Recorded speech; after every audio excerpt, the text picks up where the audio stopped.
Hello everyone and welcome back to TowerGate. It is day 289, Thursday, December the 21st, 2017. Thank you so much for tuning in, especially for all those of you who are new subscribers.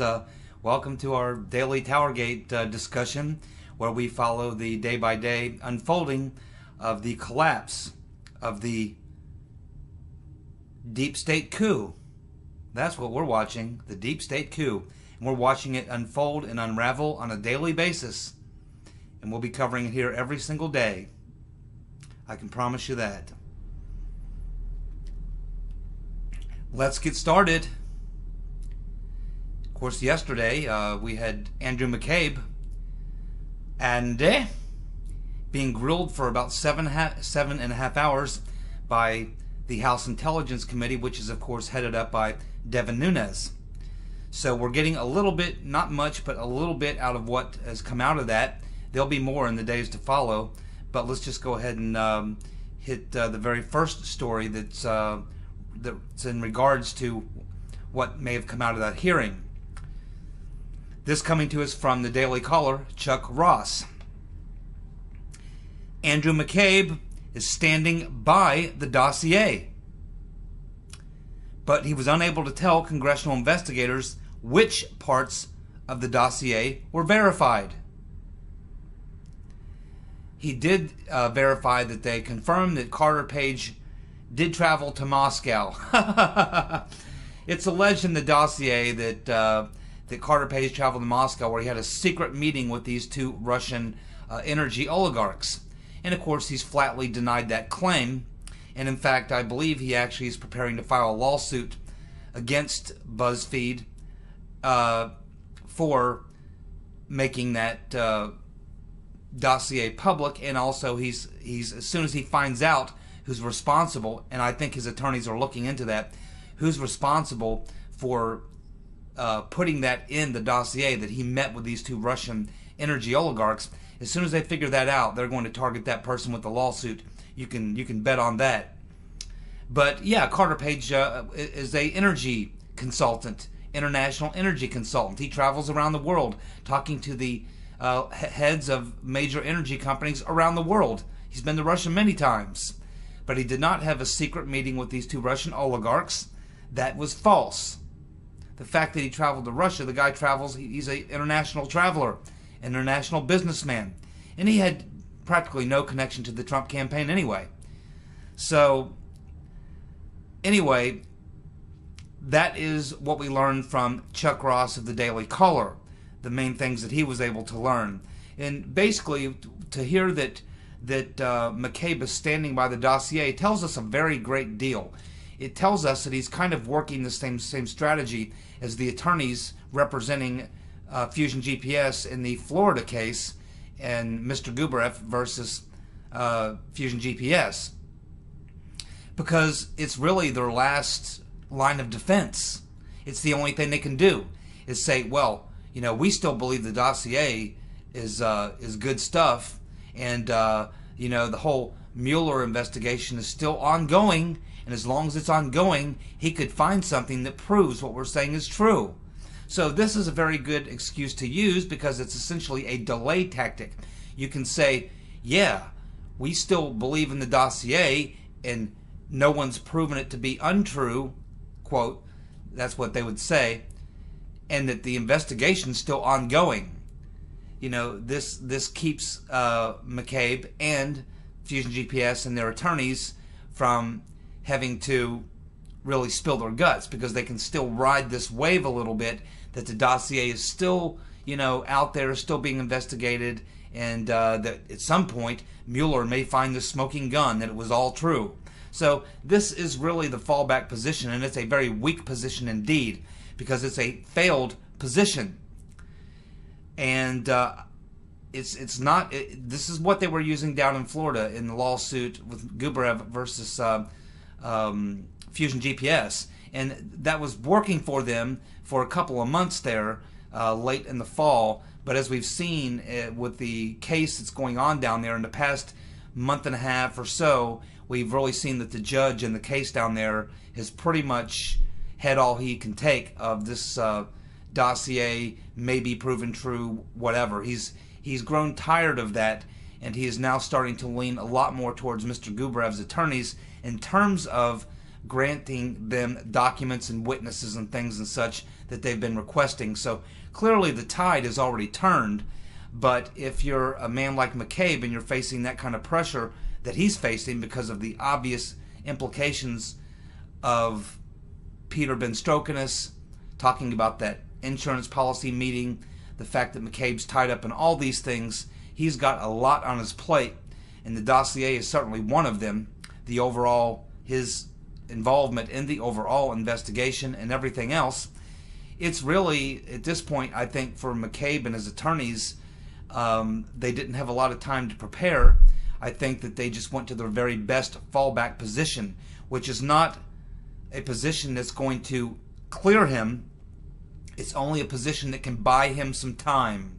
And that's all they've really been doing in all these lawsuits, is buying time.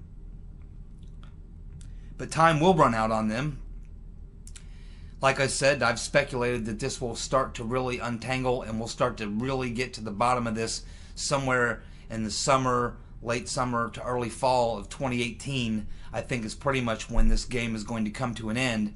By that time, I think the investigations will pretty much be complete, and they'll have a pretty good look at all the evidence they've collected, and they'll come to some sort of a conclusion, and they'll make some sort of a recommendation to the Department of Justice for whether or not they believe they should go forward and convene a grand jury and go for criminal prosecutions, or whether or not they just were not able to corroborate enough of their own evidence of this fact that would allow them to feel confident that they could move forward in a legal proceeding, or get the Attorney General, Jeff Sessions, if he's still the Attorney General then in 2018, to take those sort of actions. You're going to need at least, the very least, probably better than probable cause, or what have you. You're probably going to have a higher standard than that to get the Attorney General to act for criminal prosecutions, convening grand juries. So this is really what we're seeing now, is just more delay tactics. That's really what this tells me. Let's move on. McCabe was also unable to recall when he learned who funded the dossier.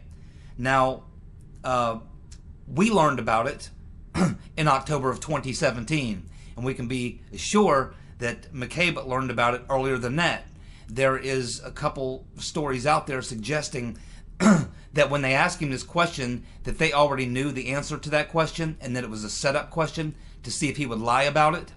And it appears that he rode the fence. He just gave these, well, I can't remember, I can't recall. But it's my understanding that they actually have documents with his signature on them that would lead them to having a pretty good idea what the date was when he learned who funded the dossier. And again, we've discussed this particular question before.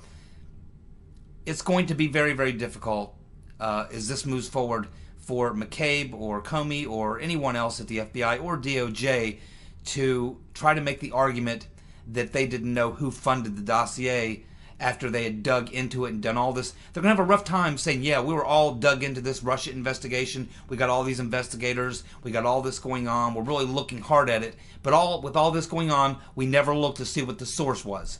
You see, this is not believable. Even the most incompetent, even Barney Fife, would not overlook that step.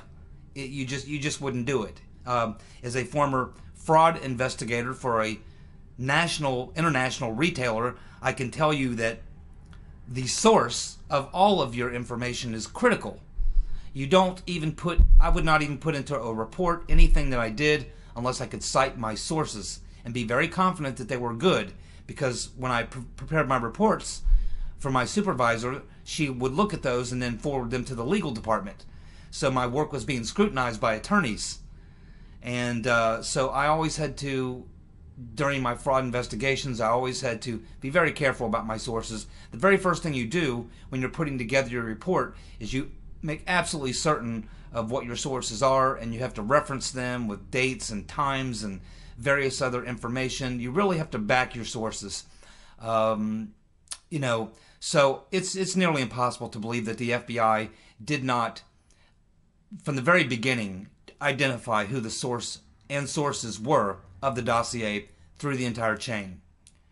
I think they got him on a setup question here, and probably they wanted to get him lying, but he rode the fence and said he couldn't recall. But I think they have documents. I'm sure they do, and that will come into play down the road. McCabe's signature is on documents, which establishes his knowledge of the dossier's financing with provenance.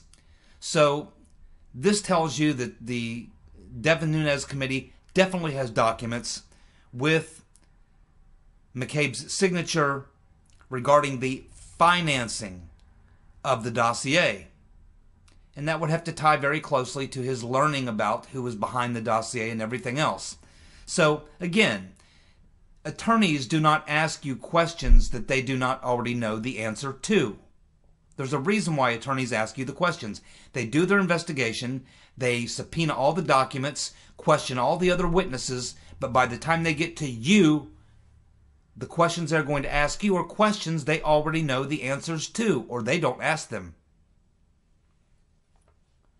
So we can be assured that Nunez's committee, full of lawyers, he's got his own investigators, his own legal team there. You can bet that they've covered all these bases. McCabe is being set up to take a fall, and he's not the only one. And he knows it, by the way. He's all alone on the high wire, without a net. Matt Gaetz has thrown down the gauntlet to Mueller. He's said, put up or shut up. Show us the proof of collusion or walk away. So that's good. They're now really starting to lean on Mueller, and they should apply that pressure. They're leaking things now that the investigation could go on for another year or two or whatever. No. I don't think that this is going to be allowed to happen. And it is time that they issue this ultimatum to Mueller. Time to either put up or shut up. Matt Gaetz, the guy is definitely on his game. He's doing a great job. And you folks down in Florida, I believe he's in a northern suburb of Florida, like the Tallahassee area or something. You are some outstanding people down there, I got to tell you.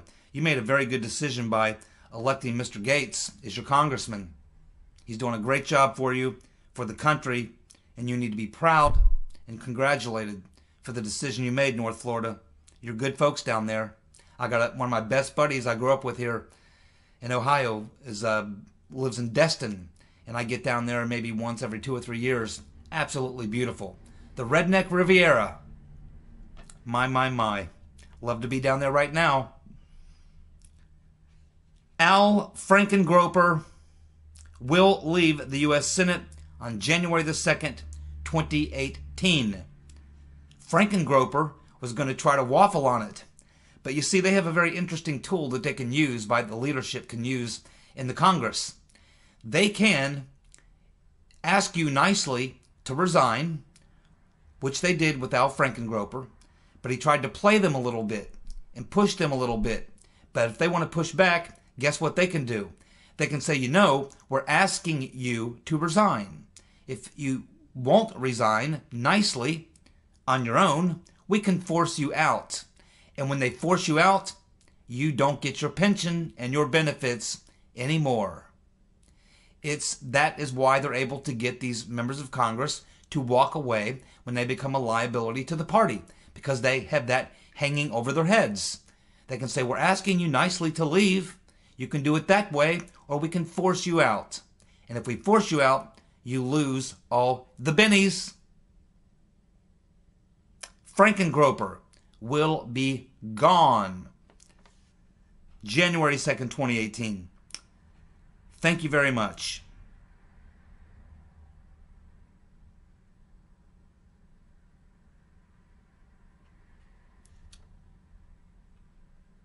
Well, the President and the Republican members of Congress are celebrating. They have passed the tax reform, and we can expect that the President will have a signing ceremony somewhere after the first of the year. It will be a big shindig. They'll probably have a ball. I mean literally a ball. They'll throw a ball. It'll be a big deal, because it is a big deal. It's not the perfect piece of tax legislation, but you'll never get that in a Congress with such diverse groups of people and ideas representing so many different varied interests. But it's a damn good bill, and they did a good job of getting it passed. And of course, it's also an important too, because it's another huge win, and it shows we've really turned the corner, because we know that for the first 3 or 4 months of Trump's presidency, the Republicans were all in on trying to sabotage the president, make sure that he had no legislative successes. But once the pressure got too much to bear, they were forced to knuckle under, and now you can see that they've all had to come around. They're not happy about it, but they've all had to come around because they know that they were going to have their heads mounted on a pike back in their home district if they continued to play that game. They got the message because of you. You see, it works. Your activism works. Your voice matters. Good job, everybody. You're keeping them honest, and that's how this thing is supposed to work. Congratulations to all of you, to all of us. A big win. I'm not tired of winning yet, but we're winning a lot lately, and it will continue. Now, the Democrats, not a single one of them voted for this tax bill, and they're going to pay a heavy price. They're following the blind leadership of the lemming Nancy Pelosi, who's walking her entire party off a cliff. If you're a Democrat, particularly in one of them states, one of them blue states that Trump turned red, I know that you got to fall in line and follow the party line, but I'm telling you, you're committing political suicide.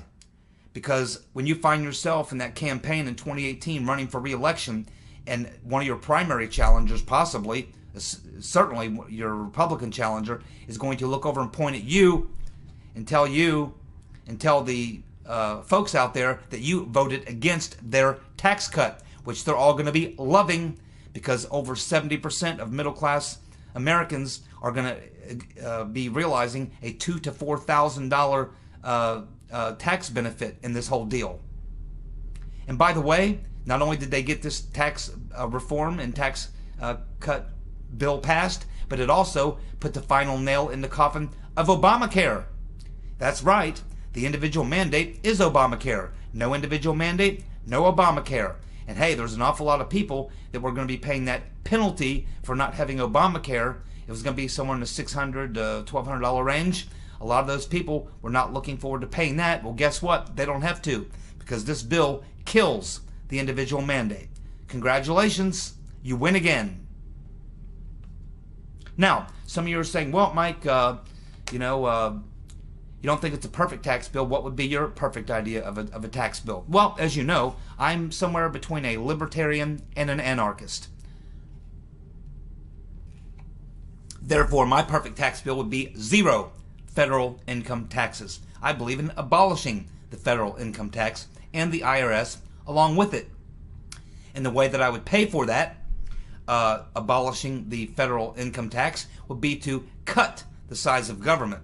I would reduce government by anywhere from 10 to 15% across the board, period. 10 to 15%. I would eliminate entire departments, Department of Energy, Department of Education, and on and on and on. I can think of 7 or 8 departments I would completely eliminate. I would reduce the size of government by 10 to 15%, and I would eliminate completely the federal income tax. That's the libertarian part of me.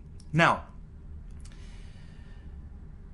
if I did have to go along with the tax plan and I was looking at my ideal plan, I think the major big difference I would have with this plan and the type of plan I would come up with is like a 4-tiered plan, and it would start with something, and I am a compassionate libertarian or conservative type of libertarian, and I have a lot of passion for this type of thing, and I've compassion in my heart for those who struggle and have a tough time, the lower middle class, the poor, certainly the poor in this country, and especially at Christmas time, I'm kind of happy that I can kind of voice my opinion on this, especially at Christmas time, because it's a tough time for a lot of people. But I think that the ultimate tax plan for me, if I were writing this tax plan, again, I would abolish it completely, but if I had to do a tax plan and I couldn't do the abolishment, I would have to go with this, and it would all be based on a simple theme. And that theme would be tax the poor. Tax them to death. Tax the hell out of the poor. That would be my solution. Tax the poor. The poor don't really pay any taxes. They get money taken out of their check, but they get it all back and a lot more. It's called the Earned Income Tax Credit. And the problem with this program is that number one, they're not paying any taxes, so they're really not getting any skin in the game. Not only that, but there's this theory that if you want to get less of something, tax it. Well, based on that theory, I want less poverty. So what I would do to get less poverty is to tax it. Why? To prevent an incentive, to create an incentive for people to get out of poverty. Now, I'm not talking about people who can't work, they're physically, mentally impaired, whatever, cannot work. I'm talking about healthy people who simply are lazy. There's a lot of people sitting back collecting, they're getting their $500, card for their groceries every month. They're getting help with housing. They're getting utility bills paid. They're getting all this kind of help, and they're sitting back and they're not paying any taxes at all. And so I would tax those people. And I think, again, what this would do is, because right now they're in a situation where why should these people go out and work? I mean, if they're sitting back collecting all these benefits and they go out and get a job, now they move up into a higher income bracket and they lose the freebies. So why would someone get up off their ass and go to work when they can sit on their ass and get the same or even greater lifestyle or benefits? They wouldn't. So the idea is that you incentivize people to work, because work builds character. It also, it does something when you earn your money. When you had to actually go out and work and earn the money to pay something or whatever, pay for something or have something, it's totally different than when somebody gives you something. And we have too many people getting too much. Plus, I believe in incentives. So I would have like 4 tax brackets. First, I would tax the hell out of the poor. Give them like a 20% tax. And then maybe go to the next up, the lower middle class, maybe 10% tax. Then the middle class, maybe 15%, a 5% tax. Then you get to like the upper middle class, a 2.5% tax. And then when you get rich, like $1 million a year or more, free. No more taxes after $1 million. That's the max you pay. Everything after that you keep. So what this does is, this sounds crazy, doesn't it? Of course it does. But what it does is it incentivizes people. That way, the poor guy can say, you know what? I hate this 20% tax bracket. If I can go out and get a part-time job and work, X amount of more hours at the end of the year, when I total all that up, I move up into that next tax bracket where I'm a little wealthier and I pay less taxes. So incentivize people to go out and work harder, work more, make more money to get number one, more income, so they have a better lifestyle, and number two, they work themselves up into a lower tax bracket. You see, you incentivize people to move up towards a lower tax bracket. It'll work. I know it would work. Yeah, it would be painful for a lot of people. Some people who don't like to work may have to. Some lazy people may have to get energized and that type of thing. But anyway, that's what I would do. Tax the poor. And I'm sure that's a very popular idea. And I'm sure I would get elected if I ran on that. Keep your eyes... Oh, by the way, the vote on that tax bill, 51-48. They didn't even need Pence. Didn't even need him. Had 3 votes to spare. 51-48. Taxes done and Obamacare dead in the water, all in one fell swoop. That's called winning. Keep your eyes on Devon Nunez. Keep your eyes on Devon Nunez, head of the Senate Intel Committee. He's not playing around. I know you guys are impatient.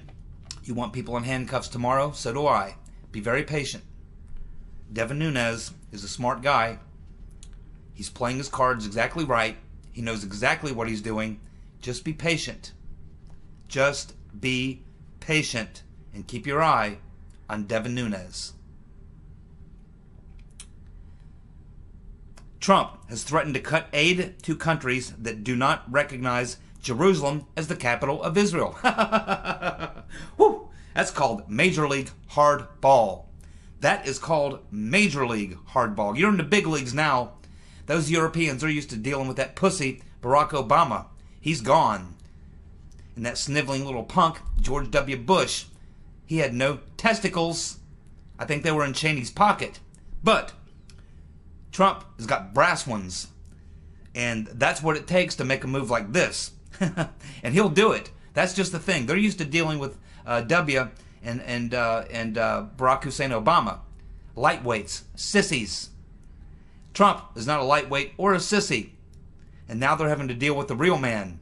And he will do exactly what he said. He will cut off that aid to those countries that do not recognize Jerusalem as the capital of Israel. And hey, I'm not the biggest, pro-Israel, pro-type guy. That's not it for me. It has nothing to do with that. It has to do with the fact of the Europeans and the game that they're trying to play. And it's not going to work. Trump is going to show them who's the boss. They think it's them. They're going to find out. It's not. They're going to find out who's the boss. He's the guy sitting in the Oval Office with a Make America Great hat on his head. That is the boss. Bruce Orr will be testifying Thursday, today, to the Senate Intelligence Committee. That's Charles Grassley's committee. Remember, in addition to all the other things that he's going to be questioned on, talking to Fusion GPS, talking to Christopher Steele, his wife working for Fusion GPS, his role in the email investigation, and everything else, he's going to do the same thing McCabe did, which is to sit there and say, I can't remember, I can't recall, oh, I don't know, oh, I can't tell you that, oh, that's classified, this and that and the other thing. Oh, well, I'm waiting for the IG. I'm waiting for Mr. Horowitz, the custodian, to come in and clean it all up for us. It's going to be the same thing. But he's also caught up in this newest fiasco that we're hearing about regarding the Obama administration protecting these Hezbollah drug dealers. I'm sure that's a new scandal that's just popped up. We haven't even had a chance to cover that yet. But he's involved in that as well. Don't know if they'll ask him about that, but I'm sure he's in for a very long evening as well, just like Mr. McCabe. Lots of questions to answer, Mr. Orr. You might want to bring Nellie along with you. Oh, but they're going to subpoena her. I already know that. I've already heard that Devon Nunez has already prepared, as has Jim Jordan and his committee. They've already prepared the subpoenas. And keep in mind, these people will keep coming back. It's not just a one-time appearance. What is going on here is these 4 different committees have been getting documents, interviewing witnesses, getting testimony. This is round 1. You get everybody on record. Then once you have everybody on record, then you sit back and look at all the inconsistencies and the statements made by the various people. Then you call them back to let them know that there's inconsistencies. You said this, but the other guy said this. One of you is lying.